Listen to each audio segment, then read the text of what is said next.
Salam Patunggilan. Bapak Ibu dan saudara-saudari yang dikasihi Tuhan, semoga Bapak Ibu semua dalam keadaan baik dan sehat. Bersehati bersama-sama kita akan memasuki ibadah keluarga dalam rangka persiapan perjamuan kudus ekumene bersama keluarga besar Gereja Kristen Jawi Wetan. Mengingat campur tangan dan kesetiaan Tuhan dalam kehidupan kita, bersehati mari kita memuliakan Allah Bapa. Melalui Kidung Jemaat nomor 242, kita nyanyikan baitnya yang pertama dan yang ketiga.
Ibadah keluarga dan persiapan perjamuan kudus ekumene pada saat ini kita lakukan di dalam nama Allah Bapa, Sang Pencipta, yang senantiasa menyertai dan memberkati kehidupan umat-Nya.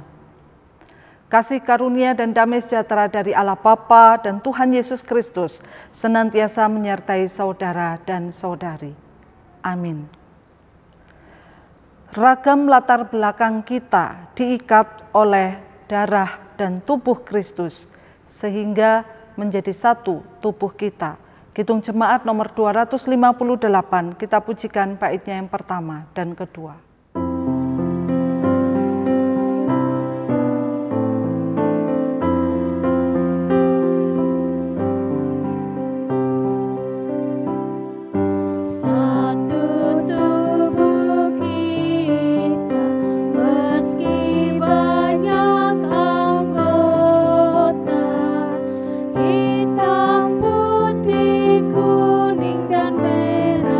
Miskin kaya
Tiba saatnya kita bersama akan merenungkan firman Tuhan yang akan menjadi penghantar bagi kita untuk menyiapkan diri memasuki perjamuan kudus ekumene.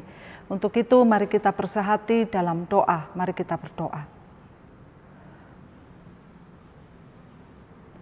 Allah Bapa kami yang bertata di dalam kerajaan surga, Engkau Allah yang penuh cinta kasih. Kami mengucapkan syukur Tuhan, bahwa dari ragam tempat kami berada, Engkau berkenan memanggil kami dalam kesatuan tubuh-Mu. Kami mengucapkan syukur bahwa hari ini bersama dengan keluarga kami, bersama dengan keluarga besar Gereja Kristen Cewetan, dan juga bersama saudara dan saudari kami dari jemaat-jemaat lain, Engkau menyatukan kami, memanggil kami untuk duduk diam dan mendengar sabda-Mu. Menyadari bahwa kami penuh dalam keterbatasan dan kerapuhan untuk memahami secara utuh semua rencana-Mu.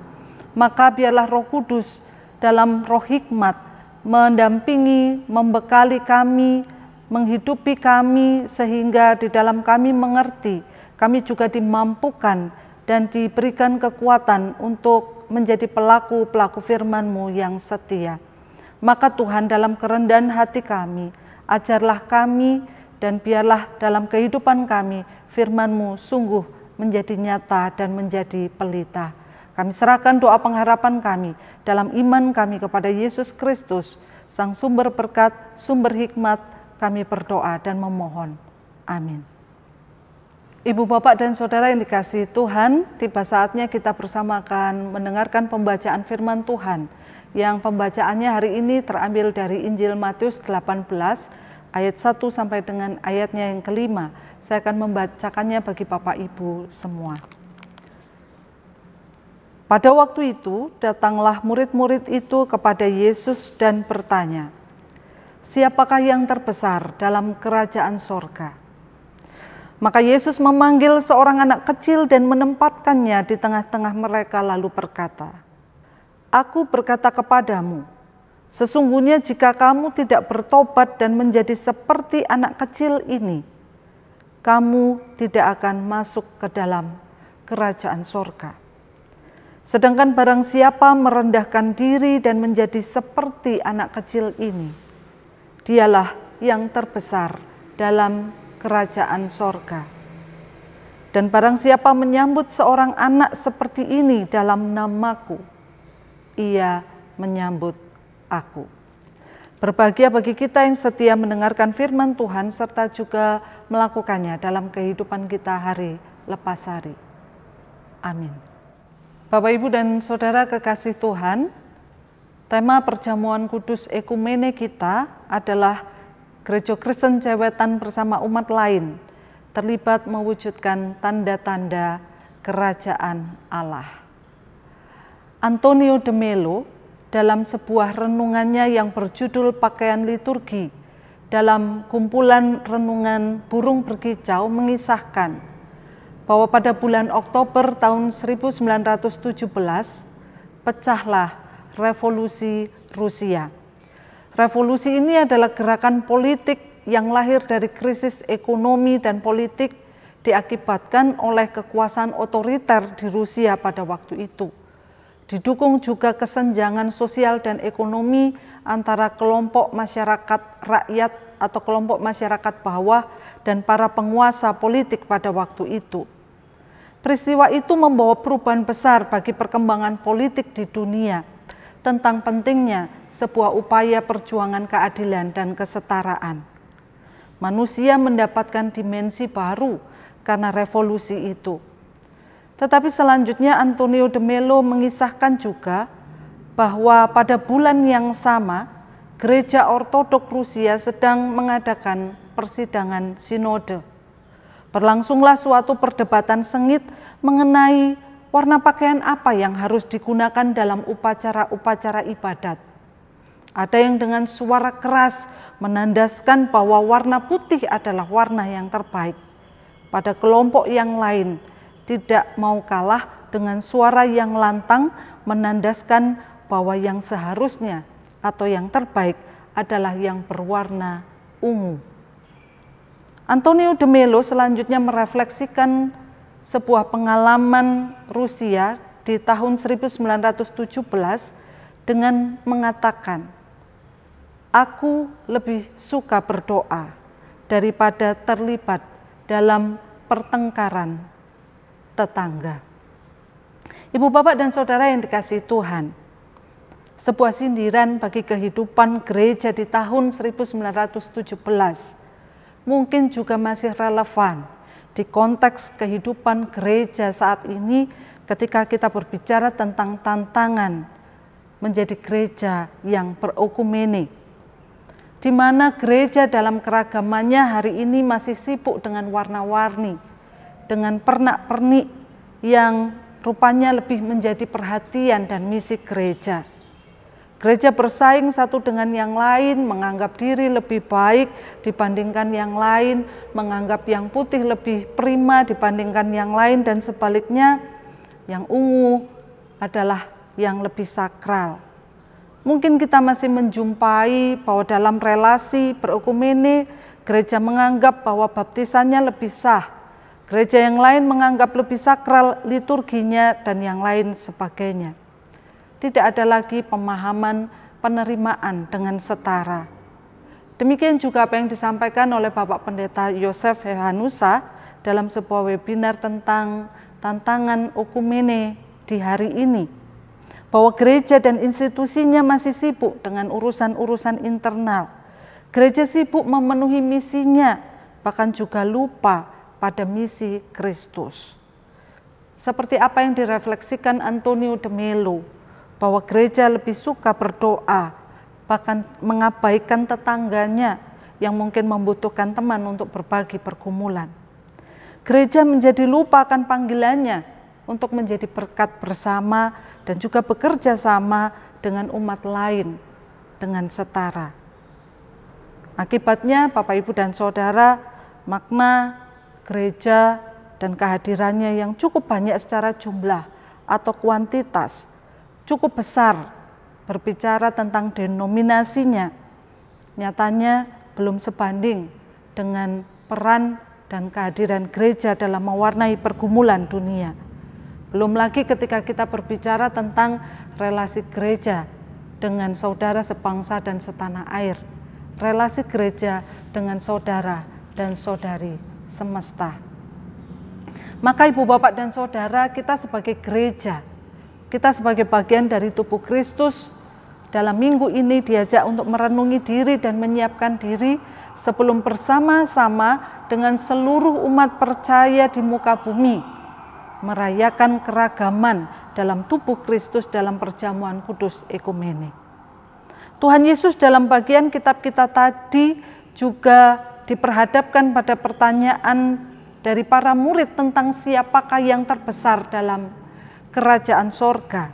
Dan selanjutnya Tuhan Yesus menjawab bahwa hanya orang yang memilih untuk merendahkan diri dan menjadi anak kecil ialah mereka yang kemudian menjalani kehidupan dalam pertobatan, dan dengan demikian dan dengan cara itulah kemudian merekalah yang disebut sebagai orang-orang yang terbesar dalam kerajaan sorga. Kita tahu Ibu, Bapak, dan Saudara, anak kecil memang seringkali dianggap tidak berdaya.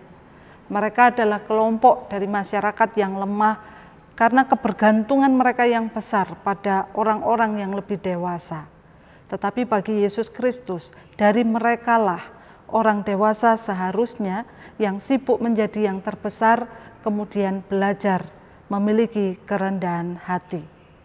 Maka Ibu, Bapak, dan Saudara yang dikasihi Tuhan, disinilah gereja perlu merenungi diri dan menyiapkan diri sebelum bersama dengan seluruh umat percaya merayakan tubuh Kristus yang beragam dalam perjamuan kudus ekumene. Bahwa menjadi yang terbesar artinya setiap kita, setiap gereja yang mau bertobat, yang membangun diri dalam kerendahan hati. Sebab tanpa hal ini maka tidak akan lahir kesadaran akan keterbatasan diri, kebutuhan akan Tuhan, penyerahan diri pada Tuhan, dan juga kebersamaan bersama dengan sesama. Kerendahan hati berarti adalah sebuah kebergantungan terhadap keadaan yang lain, kehadiran yang lain, dan keterhubungan dengan yang lain. Sama seperti halnya satu tim sepak bola yang bisa mencetak gol yang menjadi harapan satu tim ketika ada kerjasama yang baik antara anggota tim untuk menguasai lapangan. Sama seperti satu tim pemain bulu tangkis ganda yang berbagi lapangan untuk memenangkan pertandingan.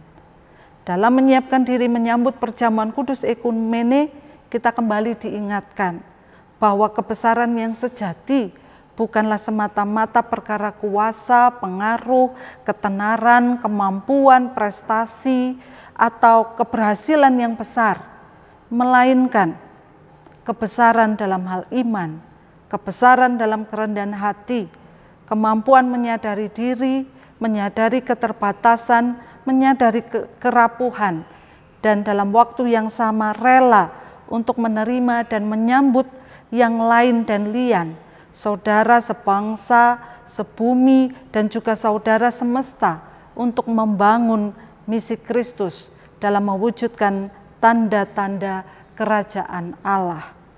Tanda-tanda kerajaan Allah yang diwujudkan melalui keadilan, damai sejahtera, dan perdamaian.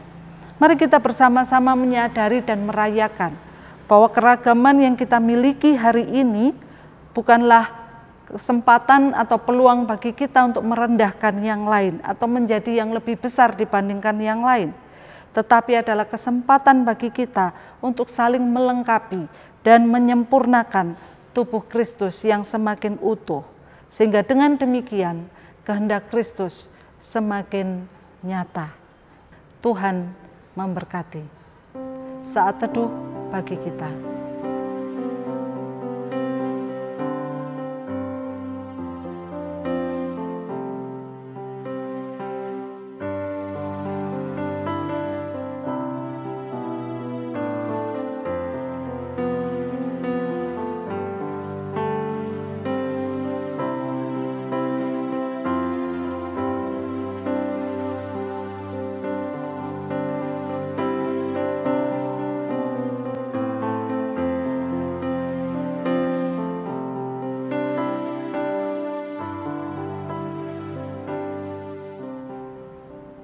Saudara dan saudari yang dikasihi Tuhan, perkenankan pada kesempatan ini kami kembali mengingatkan perihal perjamuan kudus. Bahwa yang diperkenankan mengikuti perjamuan kudus adalah seluruh warga jemaat dewasa yang sudah dibaptis dan sidi, serta tidak sedang dalam penggembalaan khusus. Di GKJW, perjamuan kudus adalah tanda suci yang ditetapkan oleh Tuhan Allah bagi umat miliknya, yang mengandung penghayatan akan kematian, kebangkitan, dan penantian akan kedatangan Yesus Kristus yang kedua. Perjamuan kudus disebut kudus, artinya siapapun yang mengikuti perjamuan kudus haruslah ia hidup taat dan melakukan kehendak Tuhan dan kebenarannya. Demikian pula perjamuan kudus tidak hanya menggambarkan tentang persekutuan antara umat dengan Allah saja, tetapi juga persekutuan antara umat dengan sesamanya. Oleh karena itu haruslah ia hidup dengan sesamanya dalam damai dan kasih. Saudara dan saudari yang dikasihi Tuhan, karena pada dasarnya perjamuan kudus itu berisi kasih Allah yang kudus. Oleh karena itu marilah kita menguji hati kita masing-masing sebelum kita memasuki meja perjamuan. Saat ini mari kita melihat diri kita masing-masing, menyelidiki diri kita lebih dalam. Sejenak kita sadari bahwa kita adalah manusia yang berdosa di hadapan Allah, dan apa yang kita lakukan dan pikirkan dalam kehidupan sehari-hari seringkali jauh dari kehendak Allah. Seringkali kita melupakan Tuhan dalam rencana dan kehidupan ini. Demikian juga karena perjamuan kudus itu berisi persekutuan kita dengan sesama orang percaya. Mari kita melihat diri kita masing-masing. Kita menyadari bahwa kita belum mampu mengasihi sesama kita dengan sepenuh hati. Seringkali dalam hati kita masih menyimpan kebencian, kekecewaan, amarah, dendam, sakit hati, dan bahkan perselisihan terhadap sesama kita. Mari kita akui bahwa kita belum mampu hidup damai dengan sesama kita. Saat ini mari kita datang pada Tuhan dalam penyesalan. Kita akui dosa-dosa kita di hadapannya dengan hati yang tulus dan dengan penuh penyesalan. Karena jangan ada di antara kita yang mengikuti perjamuan kudus secara sembarangan. Mari kita bersama menyatukan hati kita akui dosa kita dan kita memohon pengampunan dosa. Mari kita berdoa. Allah kami sumber segala berkat dan rahmat. Kami mengucapkan syukur Tuhan atas panggilan yang telah Tuhan tetapkan bagi kami. Untuk kami bisa dengan duduk, tenang dan diam, mendengar lebih baik suara Allah dan panggilan Allah. Untuk kami juga melihat dengan jujur perjalanan kehidupan yang telah kami lalui. Nyatanya Tuhan kami menjumpai kegagalan dan ketidakmampuan kami untuk menjadi pelaku-pelaku firman-Mu yang setia. Kami seringkali melupakan Tuhan dalam setiap hal perjalanan hidup kami. Bahkan juga kami membangun kehidupan relasi yang jauh dari damai dan kasih. Maka hari ini Tuhan, ketika kehidupan kami belum mencerminkan keutuhan tubuh Kristus yang sesungguhnya, ampuni kami Tuhan. Biarlah melalui ibadah penyiapan perjamuan kudus hari ini, sungguh hati, pikiran, dan tindak tanduk kami dapat diperbarui oleh darah Kristus, oleh pengampunan tubuh Kristus yang tersalib bagi dosa-dosa kami. Kami serahkan Tuhan doa permohonan kami dalam percaya kami kepada Yesus Kristus, Sang Juru Selamat kami memohon. Amin. Saudara dan saudari, saya undang untuk berdiri. Bagi siapapun yang mau mengakui segala dosa dengan hati yang jujur dan tulus di hadapan Tuhan, serta berjanji tidak mengulangi kesalahannya kembali, Allah Bapa yang Maha Kasih akan mengampuni dan memberikan anugerah-Nya kepada kita, seperti difirmankan demikian. Ia telah melepaskan kita dari kuasa kegelapan dan memindahkan kita ke dalam kerajaan Anak-Nya yang kekasih. Di dalam Dia, kita memiliki penebusan kita, yaitu pengampunan dosa. Kolose 1 ayat 13 dan 14. Saudara dan saudari yang dikasihi Tuhan, saat ini saya mengajak saudara sekalian untuk kembali memantapkan diri sebelum memenuhi undangan Tuhan datang dan hadir di meja perjamuan dengan menyampaikan jawaban dari pertanyaan yang saya ajukan. Apakah saudara dan saudari bersedia untuk memenuhi undangan Tuhan dalam perjamuan kudus ekumene? Bagaimana jawaban saudara dan saudari? Apakah bersedia? Atas kesediaan saudara dan saudari menjawab undangan Tuhan untuk ikut dalam perjamuan kudus-Nya, kami mengucapkan terima kasih. Jemaat dipersilakan untuk duduk. Mari kita bersama membawa persembahan kita kepada Tuhan sambil menghitung berkat pemeliharaannya dalam air yang tenang maupun topan yang melanda kehidupan kita. Kita nyanyikan Kidung Jemaat nomor 439 baitnya yang pertama. Bila topan keras melanda hidupmu.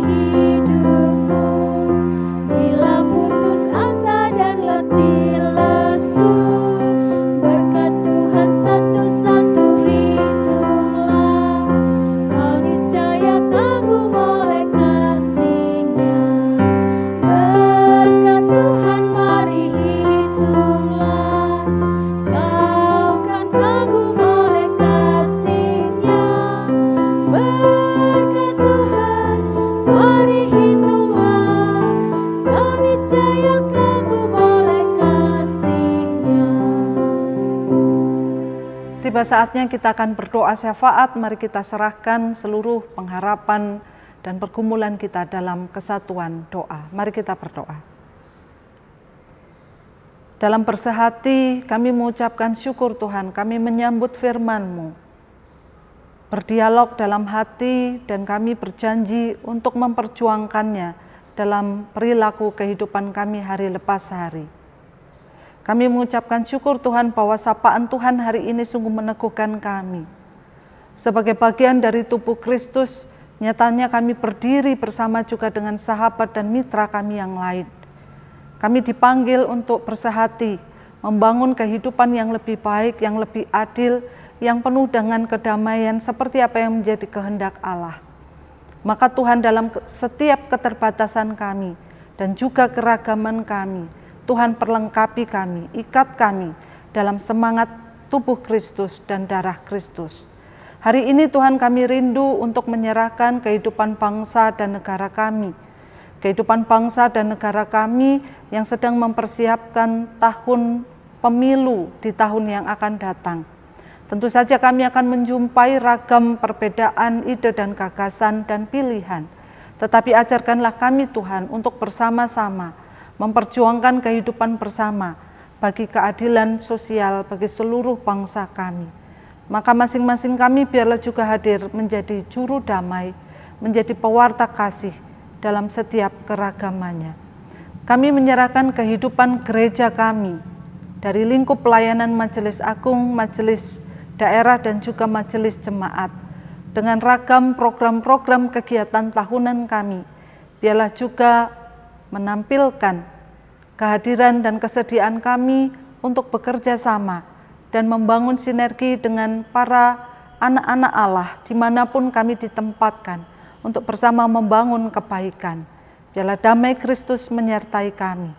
Kami menyerahkan juga untuk kehidupan keluarga kami masing-masing, bahwa dalam upaya kami untuk bertumbuh, berakar dan berbuah dalam kasih Kristus, kami juga diperhadapkan dengan ragam ujian dan pencobaan. Nyatanya kami menyadari bahwa di dalamnya Tuhan hadir dan memberikan berkat penyertaan. Maka Tuhan kami hanya memohon biarlah kekuatan penyertaan dan kekuatan Roh Kudus senantiasa meneguhkan kami dalam pergumulan-pergumulan hidup kami. Dan pada akhirnya Tuhan kami serahkan keseluruhan hidup kami dalam campur tangan dan kemurahan Tuhan. Terus bimbing kami Tuhan secara khusus dalam hari-hari yang akan kami hidupi dan kami hadapi untuk menyambut perjamuan kudus yang akan kami bangun bersama dengan jemaat Tuhan. Biarlah di dalamnya kami terus menemukan kasih Allah, kami menemukan kebaikan-kebaikan Tuhan yang juga hadir melalui kehadiran sesama kami. Kami serahkan Tuhan doa pengharapan kami dalam iman kami kepada Yesus Kristus yang mengajarkan kami berdoa. Bapa kami yang di sorga, dikuduskanlah namamu, datanglah kerajaan-Mu, jadilah kehendak-Mu di bumi seperti di sorga. Berikanlah kami pada hari ini makanan kami yang secukupnya, dan ampunilah kami akan kesalahan kami, seperti kami juga mengampuni orang yang bersalah kepada kami. Dan janganlah membawa kami ke dalam pencobaan, tetapi lepaskanlah kami daripada yang jahat, karena Engkaulah yang mempunyai kerajaan dan kuasa dan kemuliaan sampai selama-lamanya. Amin. GKJW bersama sahabat dan mitra, bersama dengan saudara dan saudari semesta dipanggil untuk membawa dan membagikan warta tentang cinta Tuhan bagi dunia. Maka mari kita bersatu hati dalam doa kasih dan pengharapan, kita wujudkan tekad kita untuk membawa berita dalam pujian Kidung Jemaat nomor 426, kita nyanyikan baitnya yang pertama. Yang menetap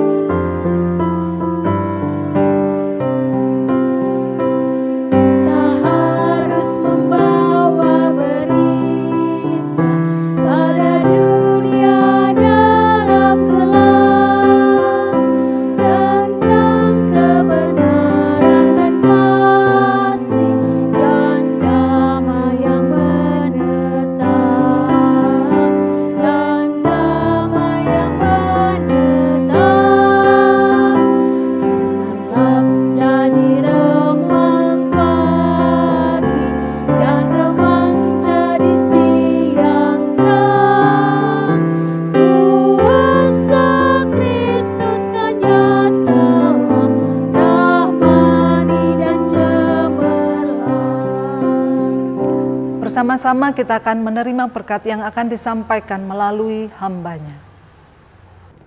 Allah Bapa, sumber berkat dan pencipta bumi dan semesta.